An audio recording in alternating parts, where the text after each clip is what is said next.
So warm hatches, because hot hatches are getting quite expensive and people want a way to get into fun motoring, warm hatches are a good way to get into that aspect of it.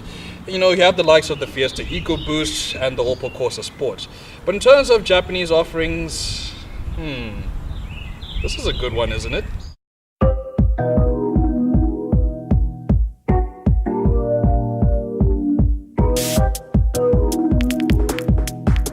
Right, so here the Suzuki Swift Sport is the Japanese offering to the warm hatch hot pod, since it seems a lovely hatch from the east is quite lacking. What we have here is a spec that's from the JDM market spread across Euro markets and even Mexico for that matter. So there's quality in that aspect at first glance. Right, now let's go for a drive, shall we?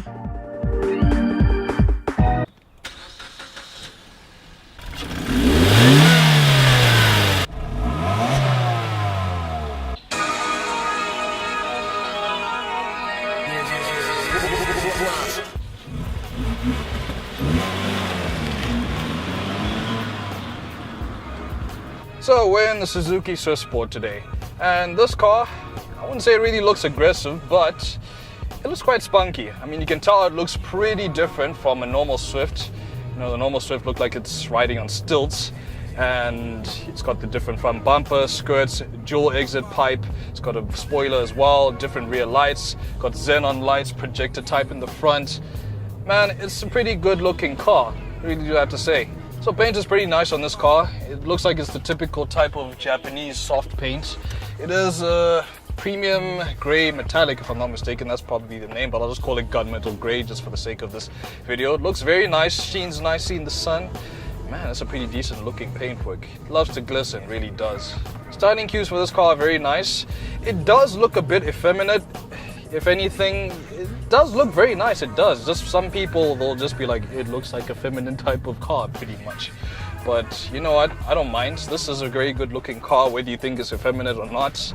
Dude, it's good looking, man. Stop hating. It really does look good looking. Okay, wheels and tires. We've got 16-inch tires here, and they are riding on Michelin Pilot Sport 3s, which isn't the factory wheel. The factory wheels are Yokohama Advance, and these wheels do feel pretty nice. Well, let me say tires feel nice on this car, because apparently these were supposed to come with 17s from Japan, but unfortunately, according to what the Japanese said about our roads, these are not, well, the 17s are not great for that, so they went with 16s instead.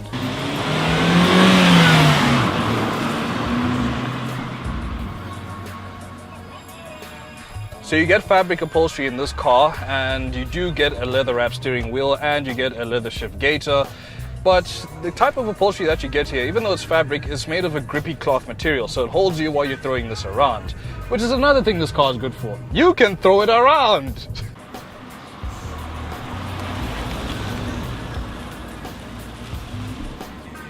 Okay, so the seats that you get here are bucket seats, not designed by Recaro, surprisingly. These are Suzuki designed seats, and these are really comfortable, even for a guy who's a little bit biggish like me, and maybe a little bit short as well, but you know, short guys can do things too. It holds you nicely when you're punching around in corners, and even if you're just punching along, it doesn't feel it doesn't feel uncomfortable, so to speak. It is a pretty decently designed seat, and it really, really is comfortable, and it is quite grippy when you throw it around, like I said. The bolsters are nice, they're not too pinchy. It's just right. It's Goldilocks, if you will. Okay, so this interior is quite plasticky, and it's got a lot of hard, scratchy plastics, and they are very hard, as you can see. But the thing is, you can see that Suzuki didn't really want to focus their cost and how the interior looks. Rather, this kind of interior, it went more into the bucket seats and just, you know, the driving ergonomics and feel. For example, this wheel is telescopic, and it also tilts and pans as well. Then again, that's the same thing in and of itself, but you know what? Alright, yeah, I need to turn around though. Okay, turning circle. We can't really test that here because the road is quite narrow, but the turning circle is pretty nice and decent. Yeah, it is actually. You can do, this is considered a 3-point turn. Yeah, it is actually. It didn't even touch the curb. Yeah. Yeah. Okay, so the radio you'll get here is a USB radio. It does not have aux. I don't know why Suzuki did not do that. And this one does come with Bluetooth, but the model that is here in this particular car does not come with such. So you only get the USB. It does play MP3 CDs, it does have FM radio, and it does a pretty decent job playing out. You do have 6 speakers, which is the tweeters on top here, so 1, 2, and then 6x9s. I believe they're 6x9s or they're splits, I might be wrong. 3, 4, then 5, 6 in the rear. So 6 speakers. They do pump decently. Could do it for a little more bass, but they are nice. They are pretty decent. They do the job nicely. Okay, so as I said earlier, this is a leather wrapped steering wheel, and I really do have to say, it looks very nice. Even though it's the kind of steering wheel style that you get, it's found in a lot of Suzukis. This one feels nice to touch, to grip, especially when you're throwing the car around. It does have little bolsters for your hands here. And the leather, oh, this leather feels so nice. You don't even know the half of it, man. Okay, so the interior of the Suzuki Swift Sport is pretty spacious inside. The rear, it actually can fit a few adults quite nicely and in comfort, of course. You'd think that because this is a little bit of a bulky hatch on the outside, it may be cramped in the interior, but that isn't really so much the case. The thing is, even though this is a small hatch, it does have enough space. But I think where it kind of suffers is the boot space pretty much. So we've developed a test. We developed a test for what is deemed as proper boot space. Forget suitcases and all that jazz. You can come a bit closer, man. We've developed the human package test. So let me see if I can actually fit here in comfort. And wow, this boot is a little bit small. It is only 200 liters if I'm not mistaken. So I'm just gonna scoop myself over nicely. It's actually not too bad. I think it can almost close. It can almost can. Even, oh wow. Maybe just grab it. Just get it over. You actually fit. I actually fit, surprisingly enough. It's not the most comfortable on earth, but it actually does work. Actually, let's see if we can try and close it. Don't actually close it because I've got the keys on me and I don't know if there's a strap here, so. Hey man, I'm outside, man. Yeah, but still. Okay, just close it. Okay. Yeah. Don't actually close it because, yeah, if we're here, dude, you're gonna have to run and get the spare keys from home. Okay. You got it, man. Oh, close. You got it. Yeah, it's actually about to latch. My head is touching, but still. Okay. Now let me get out of here. I think we can even drive off like this. Don't actually do this. Okay, so when we look at ergonomics for this car, the ergonomics are pretty decent. You can see out of it quite nicely. I mean, the rear window is a little bit tiny and the rear view mirror is kind of tiny as well. But it does do the job decently. It's just I would have liked for it to be a little bit bigger. Seeing out of it is pretty decent. The mirrors are big enough to check your blind spots, all those things. And yeah, it's a pretty ergonomic ride. Even like how you sit in the car, how you drive, you know, how the pedals are spaced. It's really, really thought out, and they actually really did put time into that. You know, the interior might be quite plasticky, but I can see Suzuki put their money elsewhere in terms of this car. And it's not like the interior is bad looking, it's not. It's actually a really pretty looking interior, especially since people have that stigma about Japanese interiors that they don't look nice. I mean, check this out, man, it's good looking. It's good looking. It is. Stop hating. Okay, so the engine we got here is a 1600. It does have VVT and it loves to engage around the 3000, maybe 4000 RPM mark. And I'll tell you this much, this engine pulls like a freight train. It's linear, it's not like a Honda VTEC where it does. But it's more the case of it goes in, eases itself into the valve timing, goes all the way up, pulls all the way to the 7000 RPM red line. And man, this is a really good 1600 engine. It's got 100 kilowatts. I don't know the Newton meters though, but I assume it doesn't have that much Newton meters. But do you really care about that? Because this car is designed to rev. And boy, does it rev like now.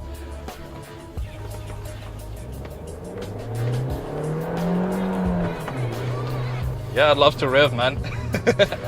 Loves to rev. Okay, so the clutch you get in this car is an XZD clutch. It's not like a stage 1, stage 2, or stage 3. It is an OEM clutch. And it's not bitey, but it's also very easy to get into it. It is quite soft, you know, a little bit harder than the average commuter car like a Figo or so, but it's a really easy clutch to get.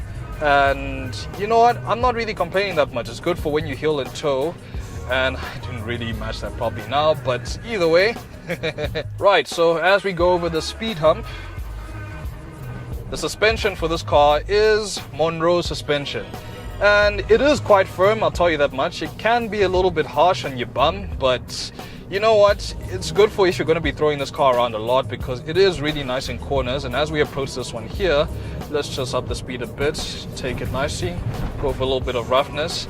You do feel the bumps, you definitely do. And to even mention as well, to go with that suspension, which matches really well, you can tell Suzuki put time into the handling for this car. Not only does it like to rev, but it also likes to handle as well. The steering is scalpel sharp levels, I'll tell you that much. You know, it's not vague, it is pretty nice. I am sure it's kind of hydraulic steering.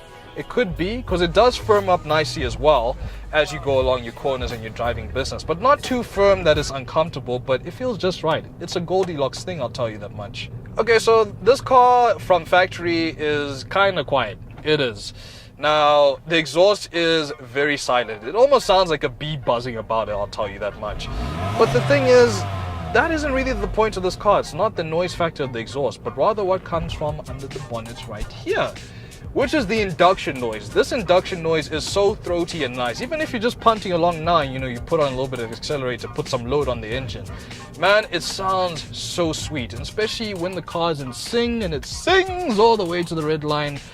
It really, really sounds nice. And I can tell they didn't really put funny things like a speaker behind the firewall or an induction pipe interior. This is all raw, natural sound. They're not trying to get you gimmicks. It's an honest car, I'll tell you that much. Okay, so these brakes here are 4 discs all around, ventilated, comes with ABS as well, EBD as well if I'm not mistaken. I'll correct myself later.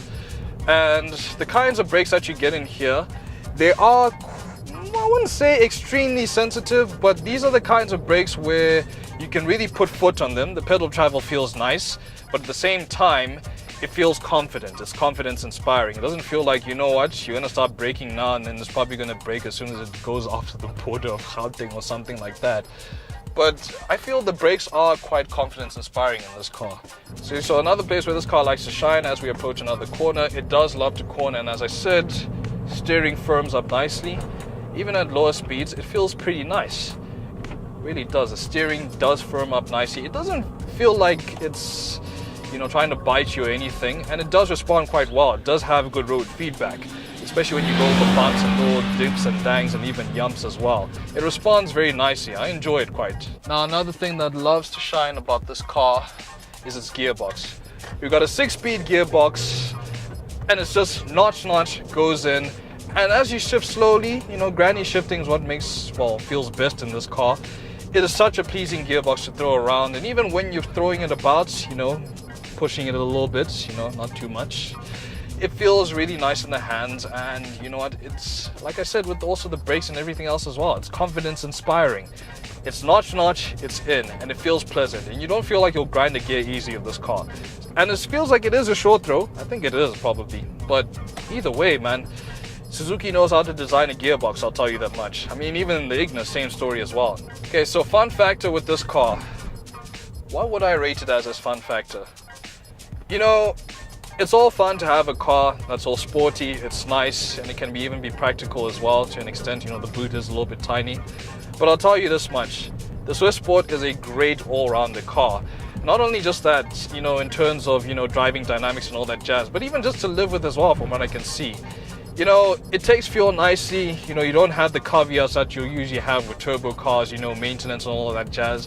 And you know, with what Suzuki is offering here in South Africa, it is a pretty decent brand, and the prices aren't that bad, to be honest with you. And really, this is a car that I can really recommend, because it ticks all the boxes nicely. It's just the only thing is, what I would say would make this car perfect is 1, if it came with an aux, 2, if it came with a bigger boot, and 3, I can't think of anything else. It's hard to think of anything wrong with this car. This is a great car, and honestly, I do recommend it. I really do. As you can probably tell, I'm quite liking this hatchback very much, and the offering here in South Africa is a decent one with good dealership backing from Suzuki. If you're curious about a used version since the new Swift Sport is out next year, set your budgets between 150,000 Rand to 200,000 Rand for a neat example with low to higher mileages. And be sure to check Cars.co.za or Autotrader for your convenience to find all these respective models. My final recommendation for this car definitely is worth it.